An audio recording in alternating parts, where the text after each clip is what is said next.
Hola a todos, mi nombre es Katarzyna Dunin-Borkowski y soy directora de Tax and Legal de PwC Perú.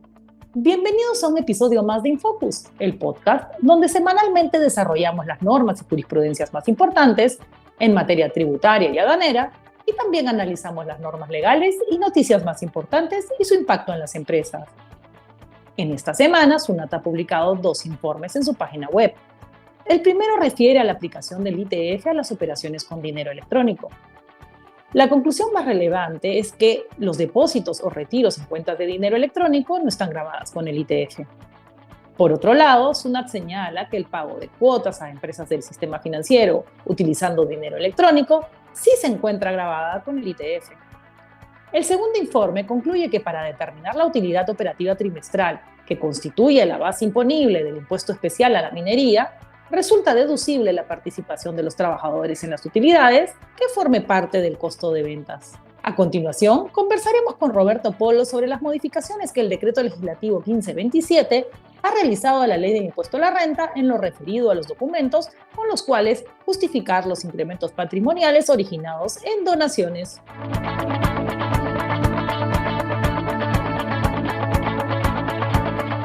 Estimados seguidores, espero que se encuentren muy bien. Nos encontramos en una nueva entrega de Infocus, el podcast tributario de PwC. En esta oportunidad, como siempre, vamos a comentar, junto con Katarzyna Dunin-Borkowski, una norma tributaria. Como ustedes recordarán, en el marco de la delegación de facultades concedidas por el Congreso del Poder Ejecutivo, se publicó hace poco el Decreto Legislativo 1527, que modifica la ley del impuesto a la renta en lo que atañe a la figura del incremento patrimonial. Los cambios introducidos se orientan a establecer de forma más detallada cuál es el sustento necesario para justificar ingresos, rentas y patrimonio. En ese contexto, yo le cedo la palabra, como siempre, a Kitty, para que nos explique un poco más a detalle qué es esto del incremento patrimonial y cuáles son los cambios que ha traído la norma. Hola Roberto, hola a todos. Bueno, en nuestra ley del impuesto a la renta, en el artículo 52 específicamente, se establece que se presume que los incrementos patrimoniales cuyo origen no pueda ser justificado por el deudor tributario constituyen renta neta no declarada por este. Es decir, si nosotros tenemos un mayor patrimonio al que podemos justificar, esa diferencia pues va a ser considerada como renta no declarada, afecta a impuesto a la renta. Específicamente, se la considera dentro del rubro o se la suma a las rentas de fuente del trabajo y a las rentas de fuente extranjera y se le aplica la tasa progresiva no acumulativa que va del 8% al 30%. Kitty, entonces, para que nuestros oyentes lo tengan claro, esta facultad que tiene la administración consiste en presumir que no se tiene justificación y por lo tanto que hay renta omitida, o mejor dicho, presumir que hay renta omitida porque no se tiene justificación. Correcto. Como sabes, no todo ingreso es renta. Por ejemplo, ¿no? Si yo me gano un premio literario, una dotación de dinero por mi calidad como literata, eso no califica como renta. Para que algo esté grabado con impuesto a la renta, tiene que estar contemplado específicamente en los artículos 1, 2 y 3 de la ley del impuesto a la renta. Pero si yo tengo un mayor patrimonio al que yo puedo justificar respecto de ese mayor patrimonio, pues en la ley establece que la SUNAT podría presumir, si es que yo no tengo cómo justificarlo, de que es una renta que yo no declaré y que estaba afecta a impuesto a la renta. Claro, Kitty, claro. ¿Y cuáles son las modificaciones que ha traído este decreto legislativo 1527 que ha venido, digamos, causando algo de inquietud entre nosotros los contribuyentes? Sí, ha causado mucho revuelo. Primero, mencionar que esta norma va a estar vigente a partir del 1 de enero del 2023, como toda norma que cambia un impuesto de periodicidad anual, como es el impuesto a la renta, de acuerdo a nuestra Constitución. Entonces, estas modificaciones son vigentes a partir del próximo año. Como bien dices, ha causado mucho revuelo ciertamente porque la ley actual, la que va a estar vigente hasta el 31 de diciembre, dice que esos incrementos patrimoniales no pueden ser justificados por donaciones recibidas u otras liberalidades que no consten en la escritura pública o en otro documento fehaciente. Lo que ha venido a hacer el 1527 es aclarar ese inciso, es decir, aclarar cómo se justifican las donaciones. Si bien es cierto que en el Código Civil está estipulado expresamente, y si tú lees el artículo 52 y el Código Civil, sí podrían haber algunas modificaciones en el 1527, porque lo vamos a comentar ahora, pero en principio, pues claro, se ha venido a introducir claramente en la ley del impuesto a la renta cómo se tienen que realizar las donaciones o cómo se tienen que probar las donaciones para que la SUNAT no pueda venir y decir que una donación califica como un incremento patrimonial no justificado y considerarlo como renta, afecta al impuesto a la renta, ¿no? Y en ese sentido ha establecido ciertas reglas en concordancia con el Código Civil, pero bueno, ahora lo ha traspasado expresamente a la ley para que los contribuyentes lo tengamos claro y pues sepamos cómo justificar algunos incrementos en nuestro patrimonio. Y no tengamos el problema de que la SUNAT nos quiera acotar un impuesto a la renta por esa diferencia. De acuerdo, Kitty. En esa medida, esta norma recoge tres conceptos, dos de ellos que provienen de normas procesales civiles y uno de ellos de origen tributario. La norma habla de escritura pública, documento de fecha cierta y documentos que acrediten fehacientemente.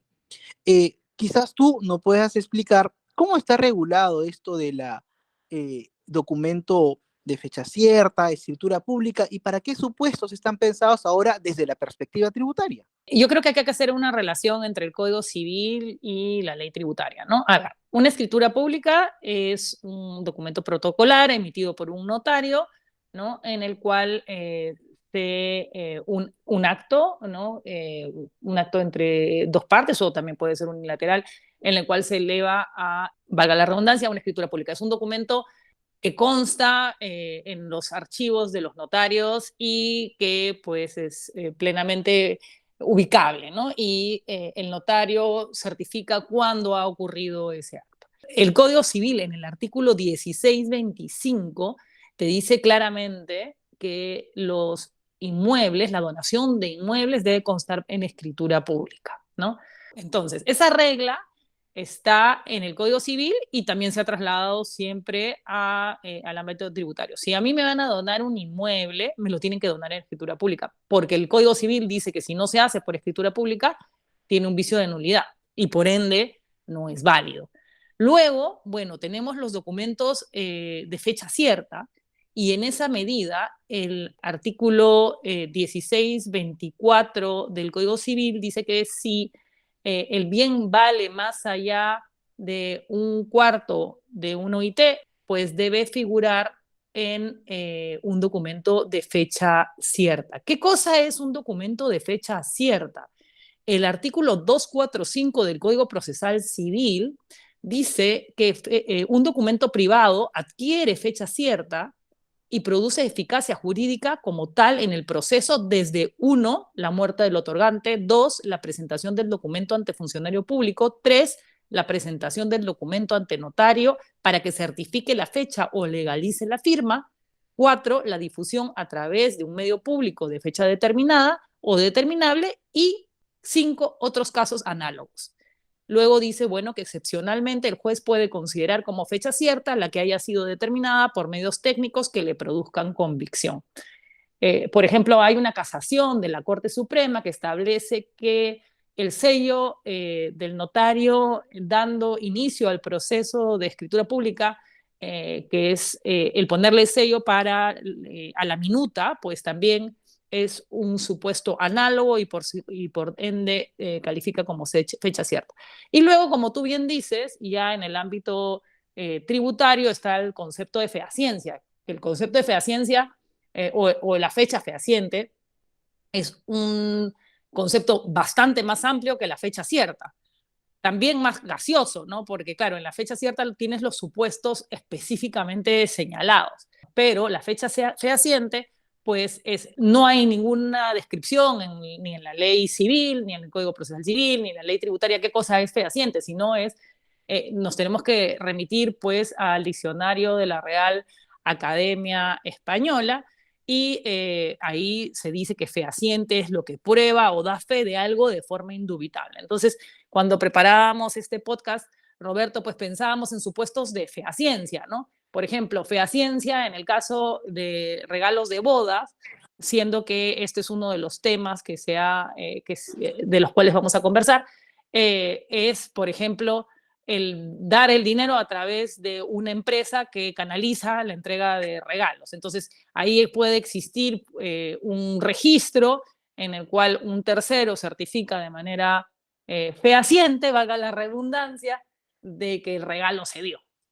Ahora, entonces, con estos nuevos conceptos, o no nuevos conceptos, sino con esta incorporación a la ley tributaria, se tiene un poco más claro qué documento tiene que soportar la entrega de cada uno de estos obsequios o regalos o donaciones, dependiendo de la naturaleza, la cuantía del bien. ¿Es Correcto. correcto? Sí, Roberto. Y así, por ejemplo, ¿cuál sería un ejemplo, valga la redundancia, de lo que yo tengo que sustentar con escritura pública? A ver, para que nuestros oyentes lo tengan súper claro, si van a recibir una donación de un bien inmueble, como ya lo hemos mencionado, solo se justifica con una escritura pública, y eso de acuerdo al artículo 1625 del Código Civil, y a partir del próximo año, unido a ese artículo del Código Civil, el artículo 52 de la Ley de Impuesto a la Renta, que ha sido modificado por este decreto legislativo del cual hemos conversado. Luego, como segundo punto, si me van a donar algo que vale menos del 25% de la UIT, es decir, menos de 1.050 soles, se justifica con un documento fehaciente en los términos que hemos conversado. Es decir, no tiene que tener fecha cierta, pero tiene que ser fehaciente. Claro, ahí puedes entrar en la duda de qué cosa es fehaciente, pero ya como hemos mencionado, tiene que ser indubitable que ha ocurrido el hecho. Y una transferencia bancaria, por ejemplo, Kitty. sí, Eso daría fehaciencia a la entrega. sí, Y se sí, puede ver quién es el remitente, ¿no? sí, Roberto. Por ejemplo, ahora en las transferencias bancarias tú tienes la posibilidad de poner en un asunto o una referencia. Entonces, por ejemplo, si yo voy a donarte generosamente 1.000 soles, yo puedo poner en la glosa y yo te transfiero los 1.000 soles, y yo puedo ponerte donación por el cumpleaños de tu perrito, ¿no?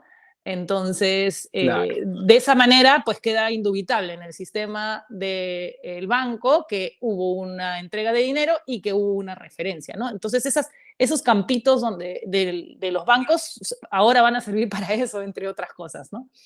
Y si se quiere regalar, por ejemplo, un automóvil, que no es un inmueble, pero sí es un bien inscribible. Es mueble, pero inscribible. ¿Usamos escritura pública o documento de fecha cierta?